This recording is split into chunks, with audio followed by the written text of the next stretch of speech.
صدق اللہ العظیم۔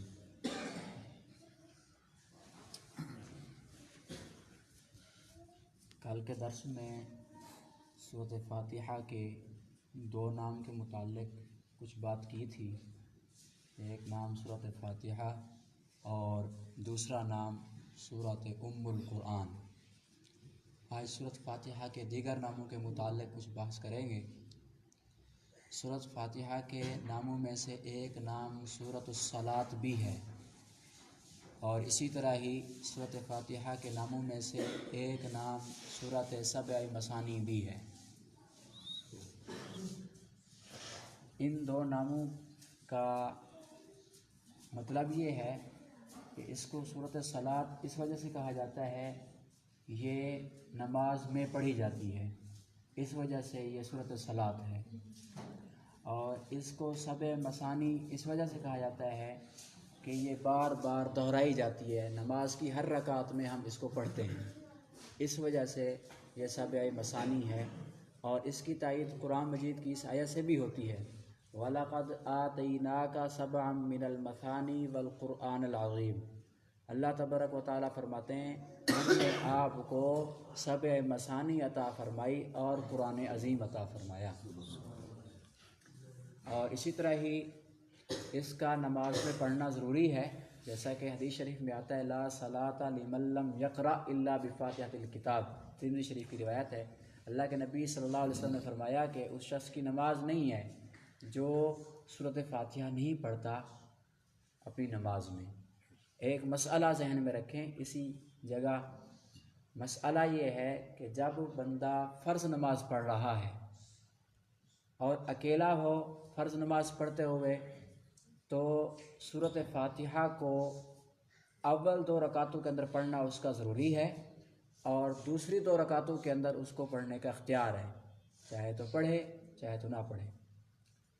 اور اگر وہ سنتیں ادا کر رہا ہے تو پھر اس کو سورۃ فاتحہ کا پڑھنا ہر رکعت میں ضروری ہے، ایک صورت۔ دوسری صورت یہ ہے کہ اگر وہ امام کے پیچھے ہے تو امام کے پیچھے ہوتے ہوئے وہ سبحانک اللہ پڑھ کر خاموشی اختیار کرے گا اور امام کی تلاوت کو سنے گا اگر امام زور سے پڑھ رہا ہے۔ اگر امام خاموشی آہستہ سے پڑھ رہا ہے، مثلا ظہر کی نماز ہے یا عصر کی نماز ہے، تب بھی وہ خاموش رہے گا۔ قرآن مجید کی یہ آیت اس پر دلالت کرتی ہے وَإِذَا قُرِئَ الْقُرْآنُ فَاسْتَمِعُوا لَهُ وَأَنصِتُوا لَعَلَّكُمْ تُرْحَمُونَ۔ اے لوگو کہ جب قرآن مجید پڑھا جائے تو تم سنو اور خاموش رہو تاکہ تم پر رحم کیا جائے۔ اس لیے امام کے پیچھے ہوتے ہوئے آپ نے قرات نہیں کرنی۔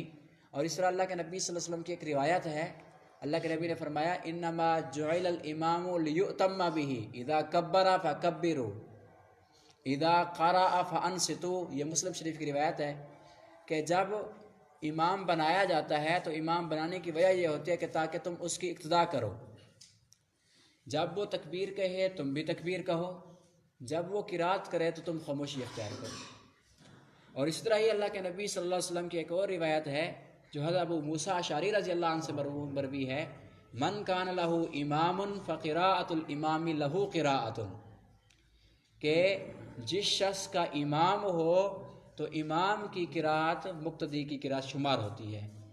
یہاں پر بعض ناواقف لوگوں نے یہ کہا ہے کہ امام جب قرات کر رہا ہو تو امام کے پیچھے بھی قرات کرنی چاہیے۔ اب اس کو ایک مثال سے سمجھانا مقصود ہے، جب ہم کسی بڑے کے پاس پنچایت کے لیے جاتے ہیں چند بندے اکٹھے ہو کر، تو اپنے میں سے کسی کو بڑا بنا دیتے ہیں، ہم یہ کہتے ہیں کہ تو ہماری جانب سے بات کرے گا آگے اکیلا، کیونکہ وہ جو سامنے بڑا سردار ہوتا ہے وہ سب کی بات تو نہیں سن سکتا، تو ایک ہی کی سنے گا جس کو ہم بڑا سردار مقرر کریں گے۔ تو جب ہم احکم الحاکمین کی مجلس میں موجود کھڑے ہیں اور اس سے ہم مناجات کر رہے ہیں، اس سے محو گفتگو ہیں، تو اس صورت میں بھی آداب شاہی کا تقاضا یہی ہے کہ جب آپ نے کسی ایک کو امام مقرر کر دیا ہے تو اس کا تقاضا یہ ہے کہ وہی تلاوت کرے، پیچھے آپ اس کی اقتداء میں سماعت فرمائیں۔ اسی طرح کہ جیسا کہ حدیث شریف کے اندر آتا ہے کہ نماز نہیں ہوتی بغیر اذان کے، کہ اللہ کے نبی صلی اللہ علیہ وسلم نے فرمایا کہ نماز بغیر اذان کے نہیں ہوتی. تو اذان ہر ایک بندہ نہیں دیتا، اذان مؤذن دیتا ہے، پورے محلے کی جانب سے کفایت کر جاتی ہے. اسی طرح ہی جب امام قرات کرے گا تو ہم سب کی جانب سے کفایت کر جائے گی.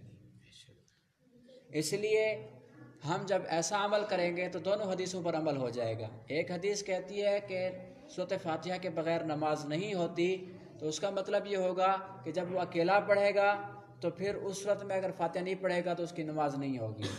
جب یہ ہے کہ وہ امام کے پیچھے ہے تو اس حدیث پر عمل ہو جائے گا کہ امام جب بنایا جاتا ہے تو امام کی قرات مقتدی کی قرات ہے. اگر ہم یہ کہیں کہ نہیں کہ سورۃ فاتحہ پڑھنا ضروری ہے تو پھر اس حدیث پر عمل ترک لازم آئے گا. تو اس لیے یہ مسئلہ ذہن نشین فرما لیں کہ سنتوں کی ہر رکعت میں سورۃ فاتحہ کا پڑھنا ضروری ہے. فرض نماز کے اندر اگر اکیلا ہے یا مسبوق ہے کہ اس کی کوئی رکعتیں رہ گئی ہیں تو اس میں سورۃ فاتحہ کا پڑھنا ضروری ہے. اگر امام کے پیچھے ہے تو امام کی قرات اس کو کافی ہو جائے گی. نمبر 2، اس سورت کا نام سورۃ شفا بھی ہے، اس سورت کا نام سورۃ شافیہ بھی ہے، اس سورت کا نام سورۃ کافیہ بھی ہے. تو ان کا مطلب یہ ہے کہ اگر کوئی بندہ سورۃ فاتحہ پڑھ کر کسی پر دم کر دے یا کسی کو لکھ کر دے دے کسی مرض کے زمرے میں کہ اس سے اس کو شفا مل جائے گی.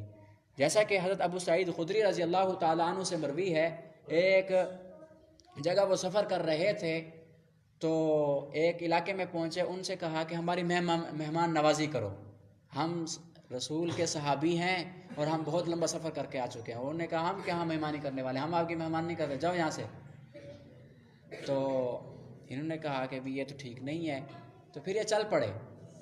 ان کے سردار کو کوئی تکلیف ہوئی، روایات میں آتا ہے کہ سانپ نے ان کو ڈس لیا، تو یہ ان کے پاس چل کے آئے تو انہوں نے کہا کہ ہم آپ کو دم رکھیں گے لیکن یہ کریں گے کہ ہم آپ سے کچھ مانگیں گے. تو انہوں نے کہا ٹھیک ہے. تو انہوں نے دم رکھ دیا، اس کو شفا ہو گئی. شفا ہونے کی وجہ سے جو پہلے مہمان نوازی نہ کرنے والے تھے اب انہوں نے مہمان نوازی کی. تو اس سے معلوم ہوتا ہے کہ سورۃ فاتحہ شفا ہے. اور اس سے اس بات کا بھی ثبوت ہو گیا کہ کسی کو دم رکھنا اور کسی کو تعویذ لکھ دینا بھی جائز ہے. جیسا کہ مسلم شریف کی روایت ہے، لا بأس بالرقیۃ ما لم یکن شرکا، کہ دم رکھنے میں کوئی حرج نہیں ہے جب تک کہ وہ شرک نہ ہو. اس میں چند شرائط کا لحاظ رکھا جائے گا. نمبر 1 کہ جیسا کہ ہم ڈاکٹر کی دوائی کو مؤثر بذات نہیں سمجھتے کہ ڈاکٹر کی دوائی ہمیں شفا نہیں دیتی، اللہ ہی شفا دیتا ہے، اسی طرح ہی جب ہم کسی کو دم رکھیں گے تو ہم اس میں بھی یہی اپنا نظریہ قائم رکھیں گے کہ شفا اللہ ہی دے گا، یہ شفا دینے والا نہیں ہے.